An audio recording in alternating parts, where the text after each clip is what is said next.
Salut à tous, on se retrouve pour le débrief du match entre Newcastle et le Paris Saint-Germain. Victoire de Newcastle 4-1. Mais avant tout, n'hésitez pas à liker et à vous abonner si vous êtes nouveau. Soirée cauchemardesque. Paris a totalement coulé dans tous les compartiments du jeu. Quelle composition de Luis Enrique. C'est quoi qui nous a pondu ce soir? Il a, il est resté sur la même compo face à Clermont. Et face à Clermont, on avait fait 0-0. Et on est sur une série de 2 matchs sans victoire. Que dire? Une composition où il y avait Donnarumma, Hakimi, Marquinhos, Skriniar, Hernandez. Au milieu de terrain, il a décidé de se passer de Vitinha pour mettre Ugarte et Emery. Et en attaque, Mbappé était sur le côté gauche avec Ramos et Colomani, deux buteurs, et Dembélé était sur le côté droit. Et concernant Newcastle, ils étaient en 4-3-3 avec deux gros absents, Jolinton au milieu de terrain qui a été remplacé par Longstaff, et en défense centrale Botman qui a été remplacé par le bon vieux Lascelles. Voilà, et il y avait aussi Tonali qui était un peu diminué. Mais bon, le match avait commencé. Voilà, les 15 premières minutes, on était pas mal. On essayait de faire quelque chose dans le jeu. On essayait d'exister en faisant quelques combinaisons. Mais on perdait pas mal de ballons, on commençait à perdre pas mal de duels au fur et à mesure des minutes. Et au bout de la 17e minute, voilà, quand on joue avec la frayeur, quand on joue avec le danger, quand on joue dans notre surface de réparation et quand on joue proche de Donnarumma, on joue pas vers l'avant, on joue vers l'arrière. Les défenseurs centraux touchaient énormément de ballons. Et voilà, la passe de Marquinhos, un petit ballon piqué, le tir de Isaac, contre l'arrêt de Donnarumma. Le ballon était parti sur le côté droit. Et Almiron qui tire et ça fait déjà 1-0 pour Newcastle au bout de 17 minutes de jeu. C'est comme si on s'est pris un coup derrière la tête en fait. On s'est pris un coup de marteau derrière la tête et on s'est dit c'est quoi ce cauchemar en fait? C'est quoi ce cauchemar? 17 minutes de jeu, 1-0 pour Newcastle, totalement mérité puisque tu fais des erreurs individuelles. Là en l'occurrence c'était l'erreur de Marquinhos. Et juste avant il y avait déjà eu des erreurs de précision de passe entre Skriniar et Marquinhos. Mais bon, on a continué à jouer, on a essayé de trouver de la verticalité, notamment énormément sur ce couloir droit, avec Hakimi, Dembélé. On reviendra après sur les joueurs individuellement. Au milieu de terrain, on avait énormément de mal, puisqu'on n'avait que deux milieux de terrain, donc on se faisait bouffer, et il y avait un énorme pressing de la part de Newcastle, et on se faisait absorber en fait. C'était l'aspirateur. Quand il y a un joueur il avait le ballon, ils étaient à 3 dessus. Bon, c'était pour ça, hein, les défenseurs touchaient énormément le ballon. Même les milieux de terrain où les attaquants ils se faisaient presser. Donc, on a continué de cette manière-là. Deuxième but inscrit par Burn, il y a eu double parade de Donnarumma. Au début, il y a un premier tir, puis après Guimarães qui a tiré. Tonali qui a remisé sur Guimarães qui a tiré. Il y a eu triple parade même. Après, Guimarães qui a mis un petit lob et la tête de Burn 2-0. Voilà, on rentre au vestiaire avec un score de 2 buts à 0. Puis il y a eu malgré tout 7 minutes additionnelles, puisqu'il y a eu pas mal de faits, d'arrêts de jeu, etc. Mais on était sonné, clairement, jouer avec 4 attaquants en Ligue des Champions face à Newcastle. Non, non, tu peux pas. C'était tout à fait normal de se faire bouffer et c'était totalement mérité. On s'est dit, ouais, la deuxième mi-temps, on va avoir peut-être un changement, l'entrée de Vitinha et la sortie de Ramos ou de Colomwani. Mais non, Luis Enrique il a décidé de rester avec cette même composition. Il s'est dit, ouais, je vais faire confiance à cette équipe-là. Ok. Et 50e minute, but de Longstaff qui a accéléré sur ce côté droit. Il est rentré dans cette surface de réparation. Skriniar qui était très lent. Hop, la petite déviation, la passe en profondeur à Longstaff. Skriniar qui était lent, était loin du marquage. Et hop, dans le petit filet, côté gauche, but, ça fait 3-0. Voilà, que dire Que dire Que dire C'est pitoyable. Pitoyable défensivement. Je vous parle même pas d'offensivement. Ce qu'on a proposé, c'était nul. Il n'y avait rien du tout en fait. Et Hernandez qui réduit l'écart à la 56e minute avec un petit ballon piqué de Zaire Emery et un but de la tête pour Hernandez. Au début, on pensait qu'il y avait hors-jeu, mais finalement, il a été accepté. 3-1, mais 3-1, ça servait pas à grand chose, sachant qu'on avait énormément la possession durant le match, 74% de possession, puisqu'à la fin du match, durant les 20 dernières minutes, Newcastle défendait derrière, ils étaient à 10, et il y avait juste Isaac qui était devant. Voilà, il lui balançait les ballons, mais bon, vu qu'ils étaient fatigués, vu qu'ils couraient derrière le ballon, 74% de possession, seulement 26 pour Newcastle, 12 tirs, dont 8 cadrés. Parmi les 8 cadrés, il y a 4 buts. Ils ont été efficaces, chirurgicales face au but. Il n'y a absolument rien à dire. Concernant le Paris Saint-Germain, c'est 11 buts. Seulement 2 petits tirs cadrés. Et dont les deux, il y a un tir de Hernandez et un tir de Dembélé.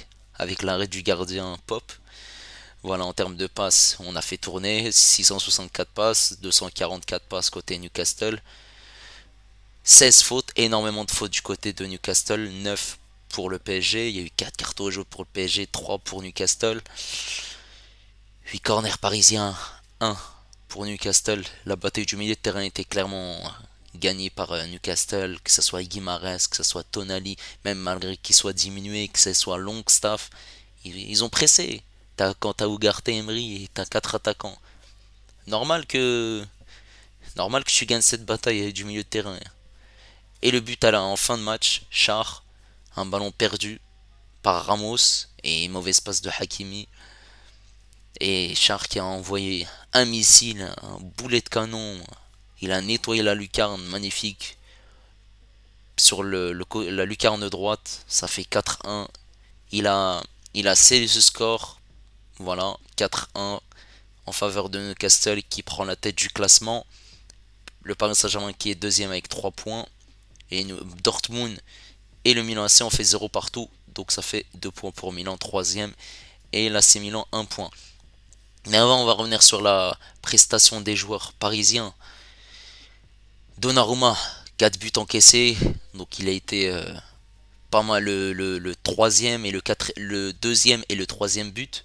Bon, sur les 3 premiers buts, ok, il a fait des arrêts. Le premier, le deuxième, voilà, il se relève, mais c'est trop tard. Il aurait pu faire quelque chose. Il est quand même fautif sur le deuxième et le troisième but. Il aurait pu faire mieux, même si sur le deuxième but, il a un triple parade. Mais quand tu encaisses 4 buts pour un gardien, c'est pas tout à fait normal. La charnière centrale, avant de parler des latéraux, Marquinhos et Skriniar. Alors Marquinhos, aujourd'hui, il a été nul. Il est fautif sur le premier but. Dans la vitesse, dans la relance, quand il se fait presser, il a peur, il n'a pas été bon dans les duels, dans la percussion, même au niveau des passes, c'était très pauvre. Alors Skriniar, fautif sur le troisième but, très lent, c'était très compliqué pour lui aujourd'hui, donc cette charnière centrale vraiment cataclysmique. Hakimi qui avait énormément de mal sur ce côté droit puisque il n'était pas aidé forcément par un milieu de terrain qui était fourni juste de vue Ugarte et de Emery. Donc il a essayé en première mi-temps de faire des petites combinaisons, même si j'avais oublié de préciser que la première mi-temps elle était très très très cauchemardesque et très compliquée. On n'a rien proposé en première mi-temps. En deuxième mi-temps ça allait un peu mieux puisque Newcastle était fatigué vu que ils ont couru derrière le ballon pratiquement tout le match, comme je vous ai dit, avec 74% de possession côté parisien. Donc c'est tout à fait normal. Et voilà, il n'a pas proposé grand-chose malheureusement. Hernandez sur son côté gauche, c'était très faible. Offensivement, il n'y avait pas grand-chose. Et défensivement, c'était compliqué. Il a pris un carton jaune. Il n'y avait rien à dire aujourd'hui. C'était compliqué malgré qu'il essaie de se battre. Voilà. Alors le milieu de terrain, Ugarte Emery. Ugarte il a eu du mal aujourd'hui. Et c'est l'un des rares matchs où Ugarte fait une mauvaise prestation. Après, quand tu joues un milieu à deux avec Emery qui a 17 ans, même s'il commence à prendre en expérience et il y a 4 attaquants devant, donc voilà quoi, c'est très très très compliqué, sachant que Guimarães, Tonali et Longstaff Surtout Guimarães et Tonali, ils ont fait un gros boulot dans ce milieu de terrain. Donc il avait du mal à ressortir les ballons vers l'avant, à presser, à récupérer des ballons. Remplacé par Vitinha, on pensait qu'il allait resté sur le terrain et que Vitinha allait remplacer un buteur, mais non. Luis Enrique l'a dit en fin de match. J'ai décidé de changer, de rester avec cette composition. Je pensais que c'était la meilleure solution. Oui, mais tu peux. C'est peut-être une possibilité cette composition. Mais pas en Ligue des Champions face à Newcastle. Emery. Emery, il a tenté des choses. Il est d'ailleurs passeur décisif sur le but de Hernandez.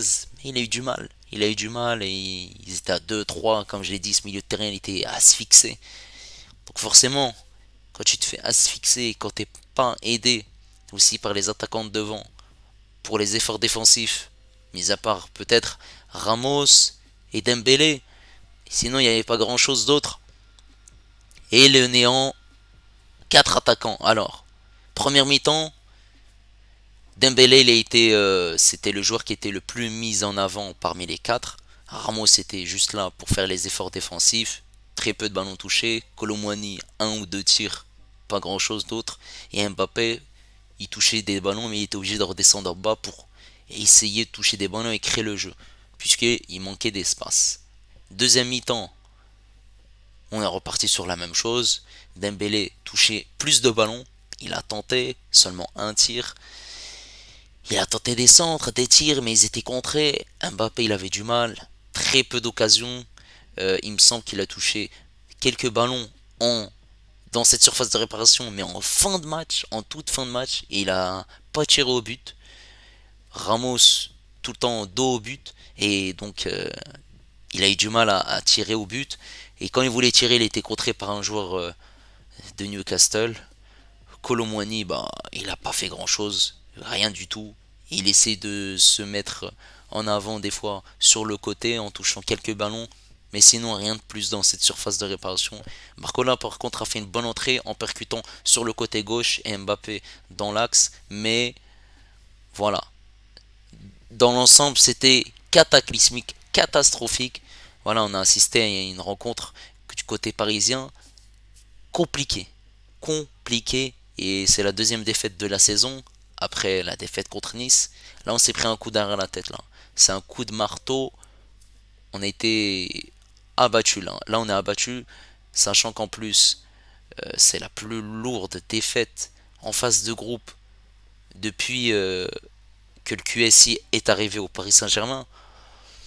Et on n'a pas encaissé plus de 3 buts depuis la défaite contre Liverpool. Donc voilà, il y a pas mal de choses à rectifier, à changer et aussi à modéliser du côté de Luis Enrique, notamment dans ses choix tactiques, dans le positionnement des joueurs. C'était compliqué et on espère aussi que face à Rennes, dimanche, on va pas sombrer et faire un troisième match sans victoire et en espérant que la prochaine journée en Ligue des Champions, on se remobilise, sachant qu'on avait perdu, on avait fait match nul contre Clermont et la dernière fois on avait fait défaite face à Nice avant le match contre Dortmund. Donc on s'est dit pourquoi pas aujourd'hui.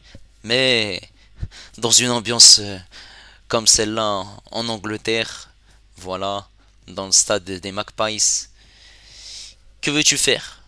Que veux-tu faire? Voilà, n'hésitez pas à me dire ce que vous avez pensé du match, n'hésitez pas également à liker et n'hésitez pas à vous abonner si vous êtes nouveau. Et moi je vous dis à la prochaine, ciao les amis.